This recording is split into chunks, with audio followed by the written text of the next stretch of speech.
Day 5 of the February 2000 7-day retreat in Springwater.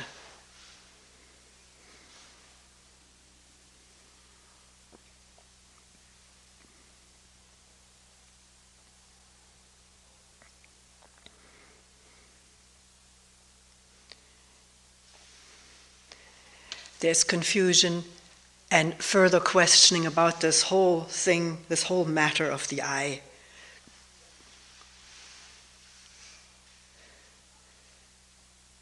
It may sound shocking at first. All of us have probably had that shock to hear there is no I, there is no me. This is all conglomerate of thinking and remembering and emoting and so forth, which we call this whole network of the me.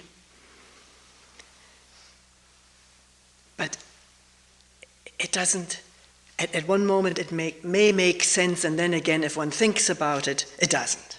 It gets confusing, as one person said. And it does get confusing if we try to think about it merely, because this thing cannot be settled by trying to figure it out. And yet we're working. We'll work on it again this morning. And someone said the talk was not very clear last time about this I. A lot of doubts arose. So we'll make a fresh start.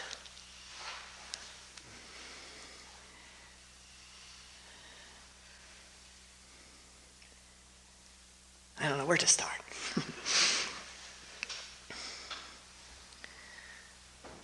What am I? It came up in the last group discussion before the free day.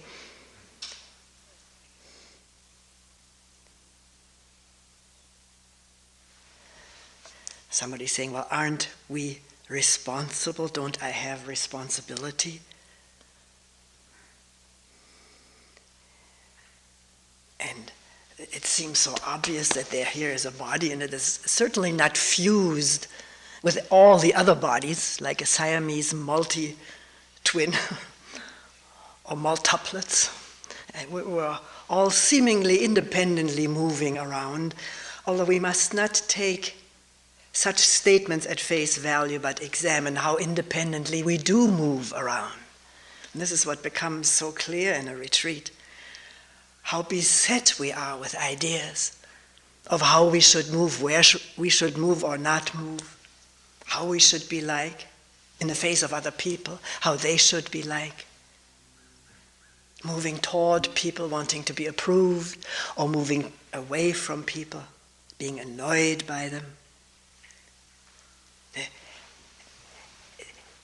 Can it become more transparent if we let go for a while of this idea that I am doing all of this, to watch how it is happening in a very complex way, mixture of thoughts and emotions and past memories and drives toward something or somebody, in fantasy mostly, in imagery, to not insist on conventional notions. The most difficult being that I have free will, I have free choice. And when an example comes up to the mind to prove that conviction, that belief, well, one look at it carefully. Well, I just chose to have no meal today. Or I chose to get an extra helping. I chose to go for a walk. I chose to go to take a nap. Why? Why go for a walk? Why fast a day? And I don't mean giving intellectual, thought-out explanations, but watching it. Watch the multitudes of thoughts about what I should do or should not do, how it plays itself out. Some thoughts having much more weight and pull or push power than others, partly due to expected pleasures or pain, partly due to long acquired tastes. I can say I chose blue. Here we had all the different samples of mats hanging out. What color to choose? Some people chose this color, others this. I chose blue. Many people chose blue. Blue has been a very special taste of mine for a long time. Why? I don't know, but that was operating. It was not a free choice. If there was free choice, I wouldn't know what color to take. It's not even free choice, it's indifference. But we're not indifferent most of the time due to tracks laid down in our conditioned lives since day one of our appearance in this world, or much earlier. Some people tell me they remember having been wanted or unwanted in their mother's womb. And the effect this had on their outlook.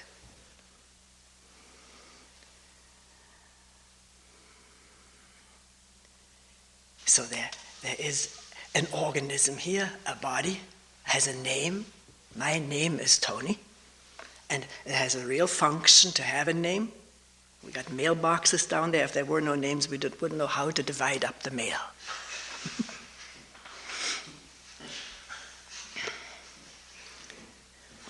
But in addition to this, having a name so the mail can be delivered to me or you, there comes attachment to one's name. I like my name, or the opposite, I hate my name. I'm going to change it. There's identification with the name, positive or negative, which is more than the practical functioning of a name, more than the practical functioning of saying, I'm going to take a walk right now so people know where I am if they need to direct a phone call or put the phone call on hold. This person is out for a walk. That's practical, to say it this way, to have a description of it. What we're interested in finding out is what is associated in this functioning body-mind with its emotions and feelings and sensations. When I think I have a hard time. I want this. I got hurt. I didn't get my way.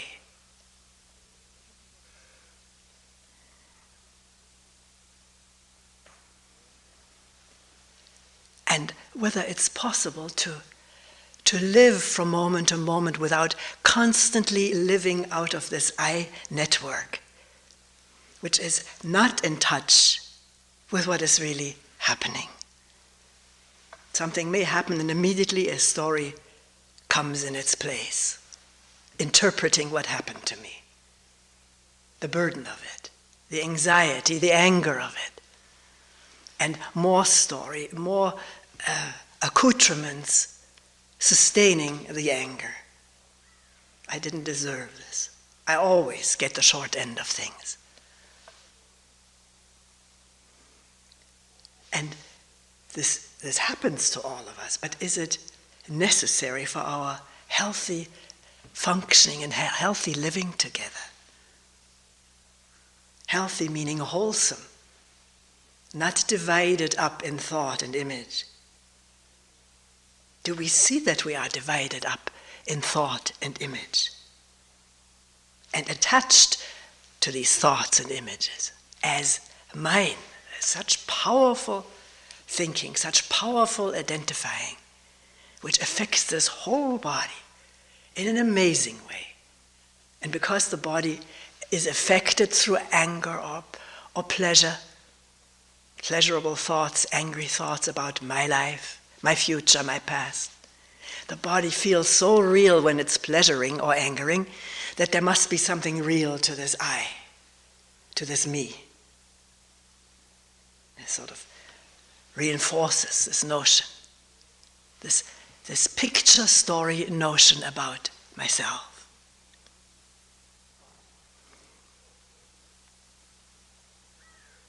So is this body the I, the me?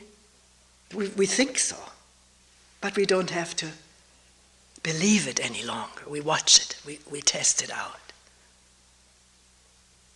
And particularly an independent, free-acting I. How did this all come into being, this body? How did it happen? Well, how far back are we going to go? We'd have to go beyond Adam and Eve. That's a story. But in the case of this particular body, mind, which I call me, there was one egg cell and one sperm cell contributed by father and mother getting together in a way in which oneself cannot even observe or aware. But there have been ways of doing it sort of from the outside, putting a little camera into the tubes, amazing, fascinating pictures of this odyssey of the sperm traveling to get to the egg, a fortress. Only one makes it, an amazing story. But we don't know about this, it just happens. We're not directing it. What is directing the sperm? What is directing the egg? If I have free choice, where am I in all of this? You can say, well, wait a minute, the I comes later. First be born, and then comes the I. But I'm interested how this whole thing started, at least for this particular organism, although one grasps, doesn't one, this goes into the infinite past. Because these two cells, so they tell us, contain all the information of life on earth.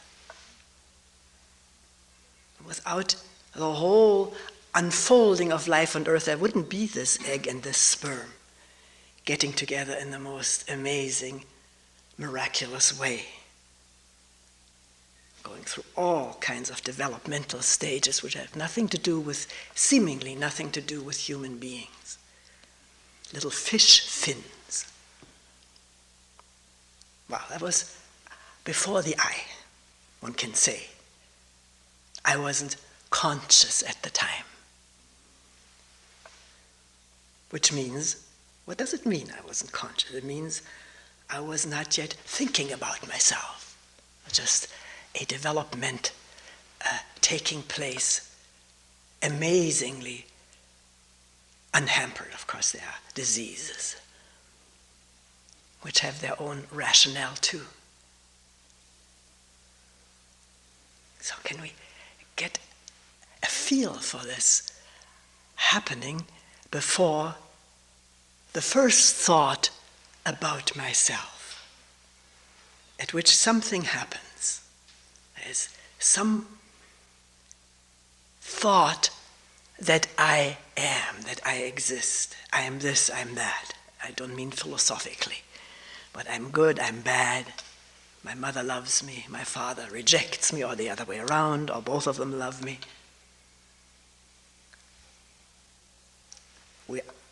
We're told what we are, good or bad, diligent or lazy.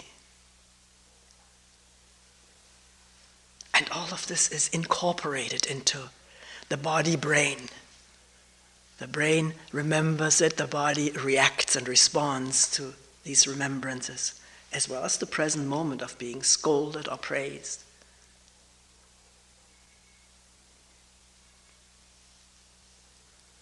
We're beginning to think about ourselves in thoughts, in stories, in pictures, and in emotions as me, and treat it as though we were separate. We're told to behave and not to misbehave.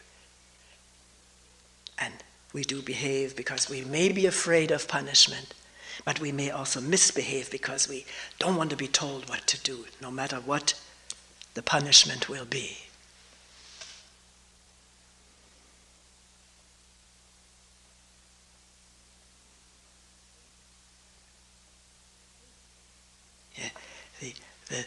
famous philosophical saying comes to mind. I think, therefore I am. Hitting it right on the head.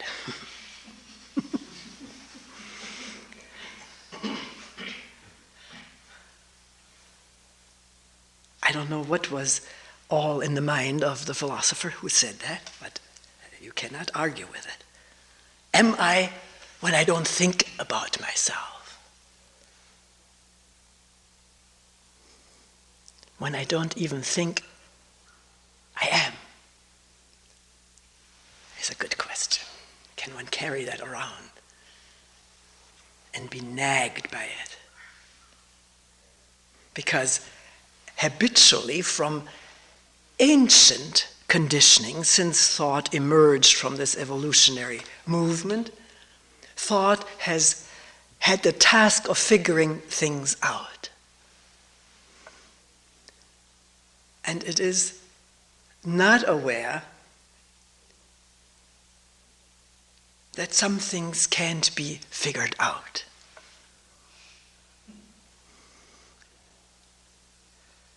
Awareness can watch thought trying to figure things out, but thought itself is not aware.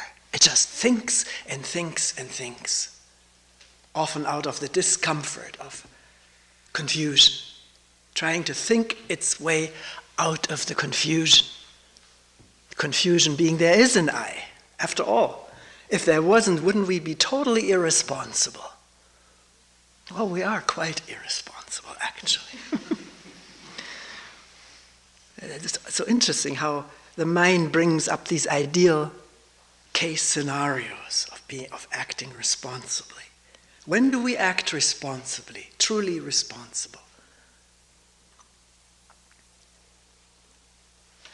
Do we mean the times when our conditioning to be good or to be bad, to revolt or to obey, informs our actions?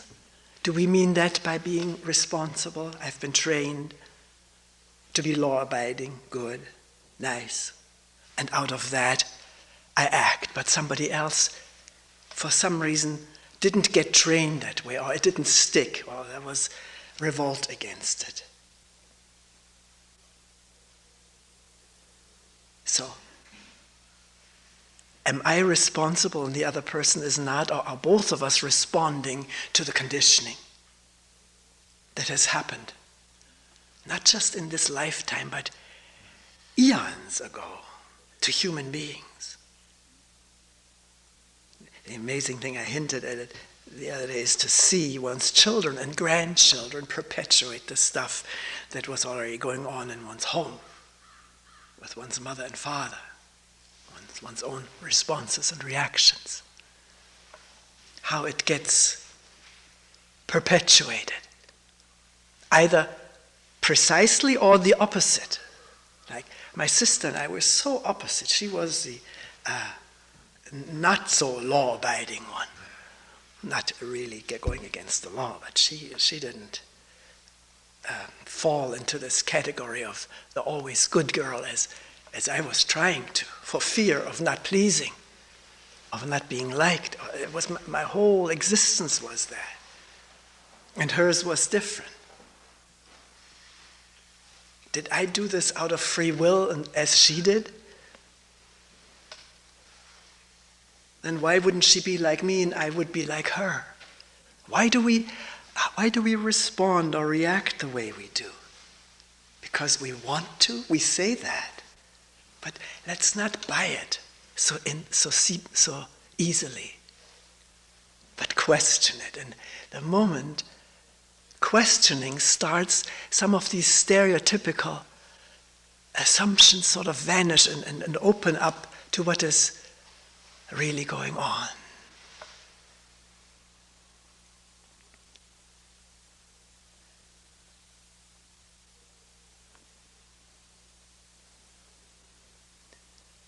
It's not easy to be aware. Not easy.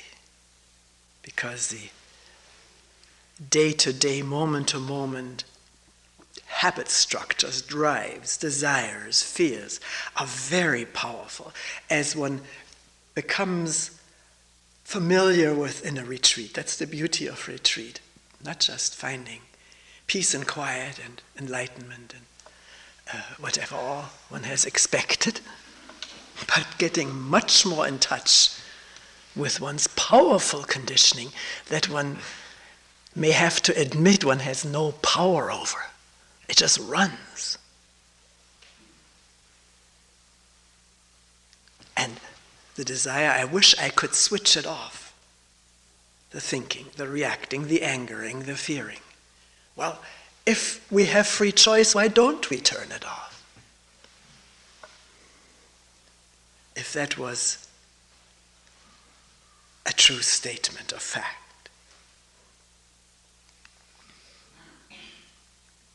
In the Christian religion, we're told that God gave us free choice.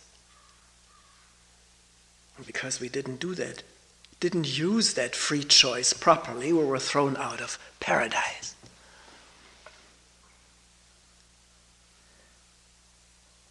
We didn't choose the right thing, to stay, not to eat the apple, not to go with the forbidden fruit, which is the enticing thing for human beings still today, not just then. To reach for the forbidden fruit, regardless of the consequences, aren't clear at a moment of overwhelming drive, desire, with the pictures of what I could have or get. And that's not acting responsibly, is it? It's responding out of drive. And I'm not, do I sound as though I was condemning that from the pulpit, please? No, that's not the case. We're just looking and examining. I'm doing this with you. When this confusion about the I arises, I take it upon myself to go through it again and to see if we can clarify it. What is responsible action? When I, using that language carefully, attentively, when I don't know how I started the sentence. What does it mean to act responsibly? When do I react responsible?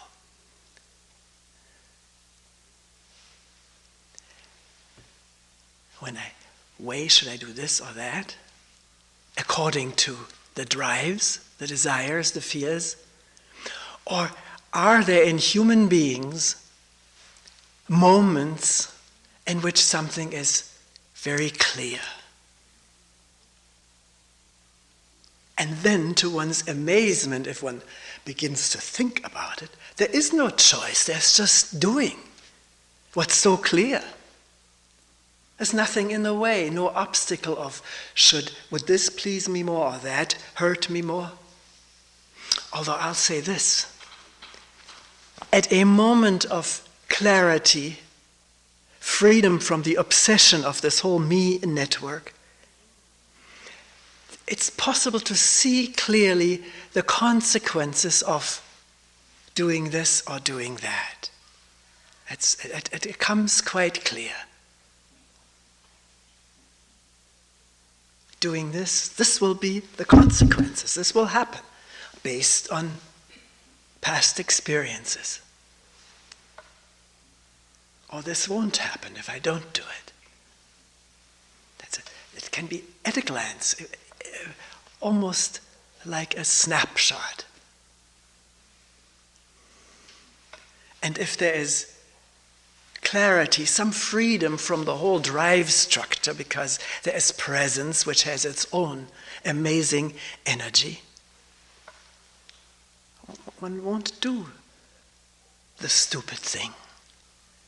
Because there's presence, there's awareness of consequences. Without this tremendous push to disregard it because I want that so badly.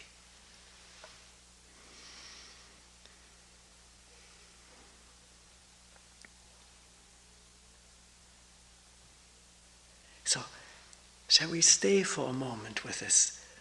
Because probably several of you have thought after last talk, my gosh, are we just automatons? Is that all there is to us, being robots caught in our conditioning and acting according to that? That can't be all that is to a human being. And it isn't. It needn't be. But it is a good part of it. When presence, awareness, that energy of being here is missing, then we're the ping-pong balls of past stuff manifesting in the present.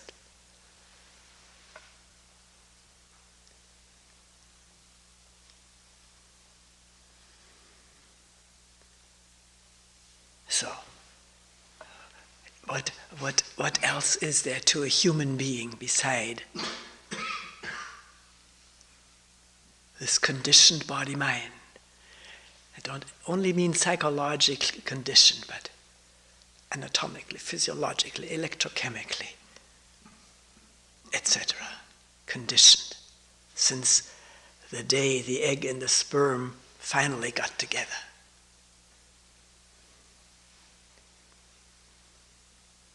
Is there freedom, some freedom for a human being like you and me, to step out of the conditioning? Notice I don't say to get rid of it, to overcome it, to fight it, condemn it, repress it. There's only one way as far as I can see, and that is awareing the conditioning intelligently, presently. And this awareness is not conditioned. It's not. It has no I center. It may throw light on the I center in this network of thoughts and memories. It brings that to light in an amazing way. So one may not even have the need to identify with it, and therefore no need to feel guilty about it or apologetic about it or rationalizing it or accepting it. To see it is enough. One moment of insight into an image arising and the open field wanting to close or almost closing, or maybe it has closed up, then there's no awareness. Then we're going with a drive.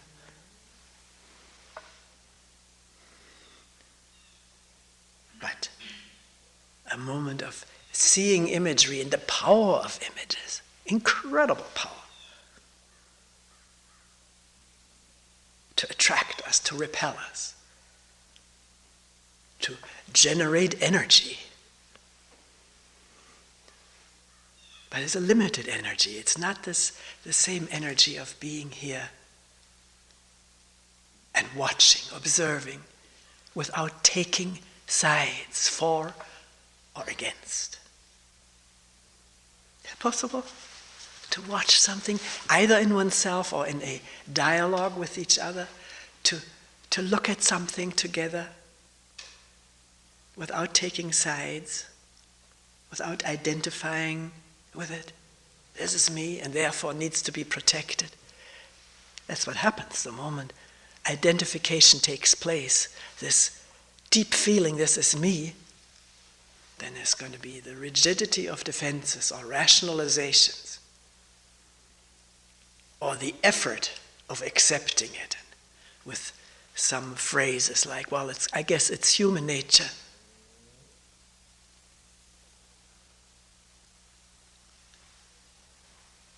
Not it's human nature. What is it? What is going on? To sort of detach from it, as it were, in a fresh observation. It needn't take sides. It needn't condemn or praise.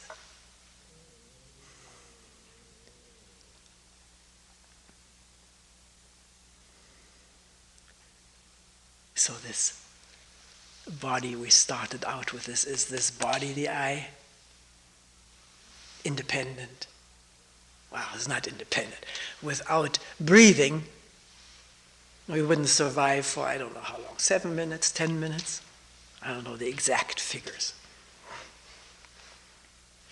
Without gravity here, pressure, air pressure, what have you. Oh, how can we extricate ourselves or isolate ourselves from this totality of ongoing life of which we are part? We are an integral part of it. Or you may say, if it comes clear, we are that ongoing life. There is no separation. Separation comes when I think I'm better than this, I'm worse than this. The world and the universe is out there and I'm here, stuck. That's all the labor of thinking.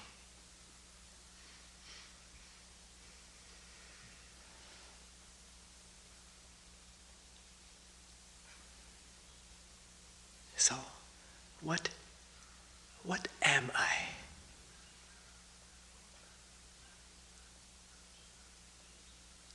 When there's no thinking about myself. And wait, thought can't figure it out.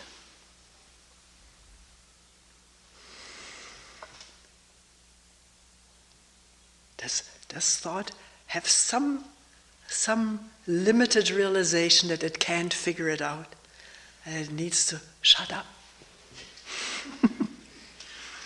It doesn't most of the time because it keeps on going. And yet, amazingly enough, insight happens on its own. No one brings it about. We think we have to bring this about, we have to make effort to get it, to cultivate it, keep it, preserve it, prolong it. But it's all conditioned thinking and doing.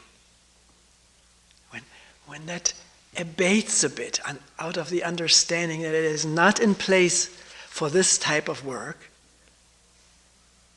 then there may be openness and clarity on its own. No one did it, no one has it, no one there to keep it. It's here, this moment of sunshine and some movement of bodies and fabrics. A few birds, where did they all come from all of a sudden? It's here. That they weren't here a few days ago, that's memory. Right now it's chip, chip, chip.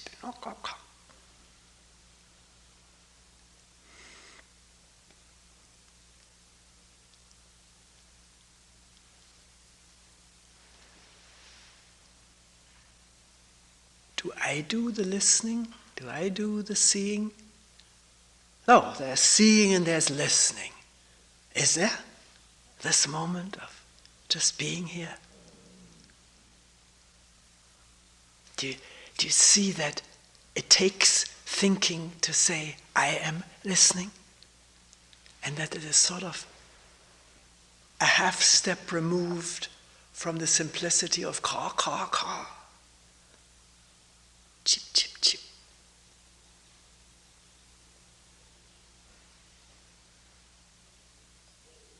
You may say, well, I can't help thoughts arising. It's a true statement. You can't help it. It happens. But can there be insight that thoughts arising are not the chip, chip, chip, and breathing, and warming of sunshine, the brightness of it on the eyelids? I can't do it and I can't prevent it. It happens. It's here. In spite of all the thinking. I can and I cannot.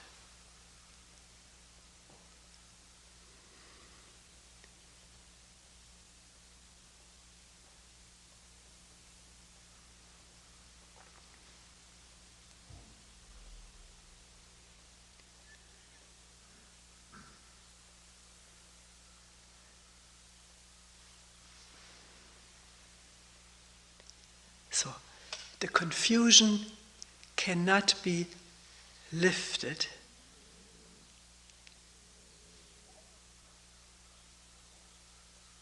by trying to figure it out. So, what can we do other than just being here and letting appear what appears?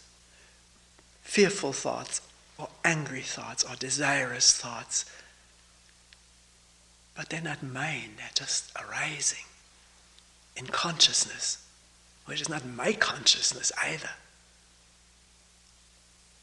Because it has chock full of personal experiences, but it's also chock full, what is it called? The collective past.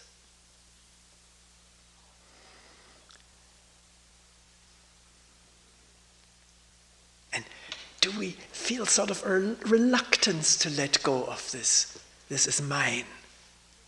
And rather say, I'm confused about and I haven't understood it yet, or is there a reluctance to let go of this foothold of existence that we experience in thinking, I and mine?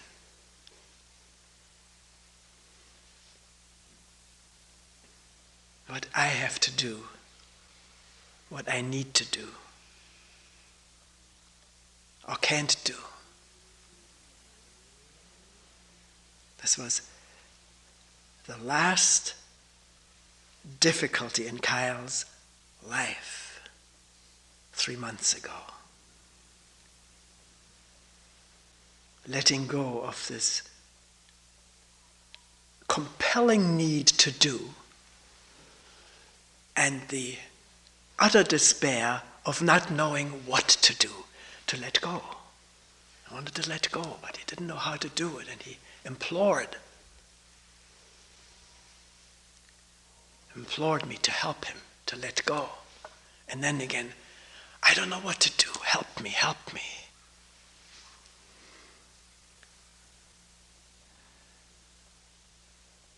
And also the brain, until the very late days, constructing problems that then it found difficult or impossible to solve. And the frustration from that. But there was a real responsiveness to hearing the words, this is just thinking, listen to the breathing. That happens on its own. Can't solve these brain and thought created problems. It's impossible. They're not real. Listen to the breathing. And there is nothing to do. Everything, every last thing is taken care of. It is. In what some Eastern religions have called the unborn mind. Everything's taken care of in that.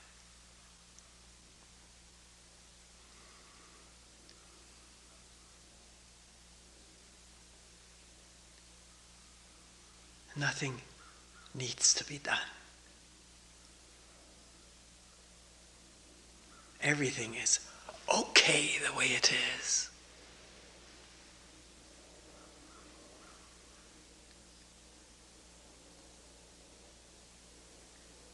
And letting go?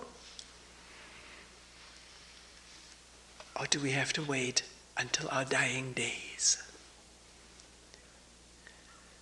Because sooner or later, and it's for some of us sooner, for some of us later, there has to be letting go. There is nothing to hold on to.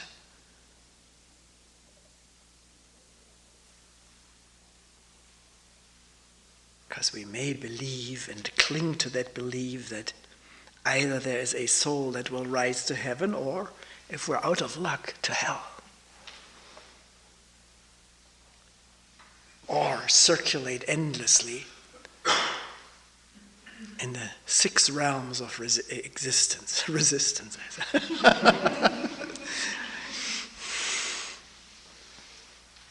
But if you look at the Buddhist doctrine there, the Buddha said there is no self. But then it creeps in anyways, that something is reborn. Well, what is that something? I'd like to know what that is. Not a soul, they say, is not an entity. So what they're talking about is a packet of thoughts, or maybe the last thought. Probably a packet of them. Traveling by email.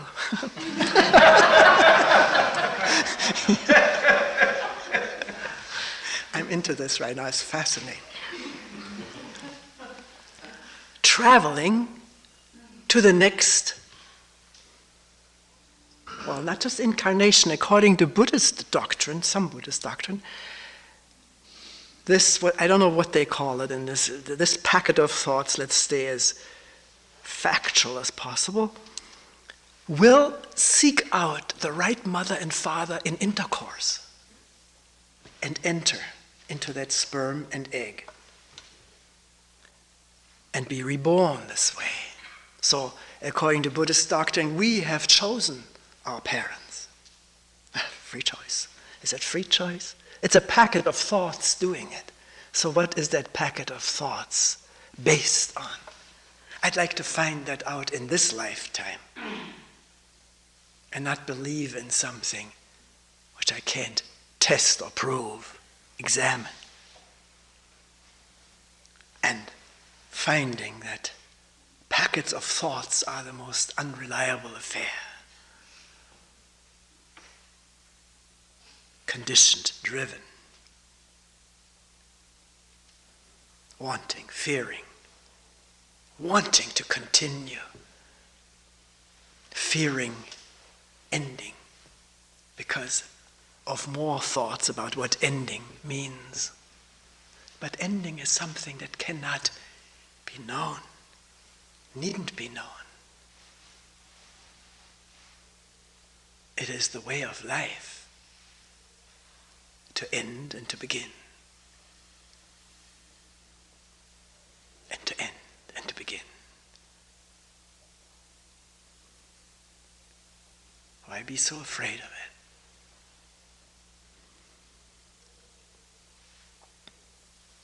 Thoughts.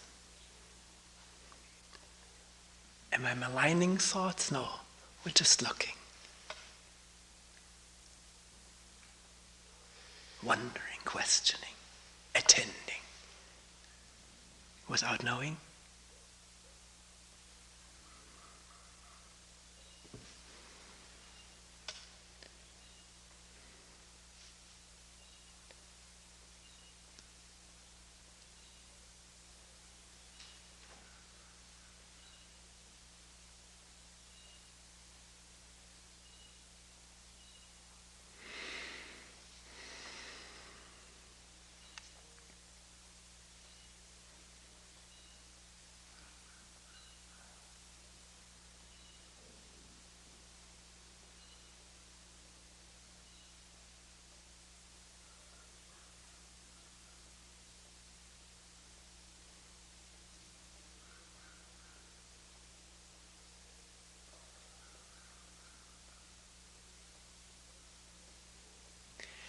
We will end here for today.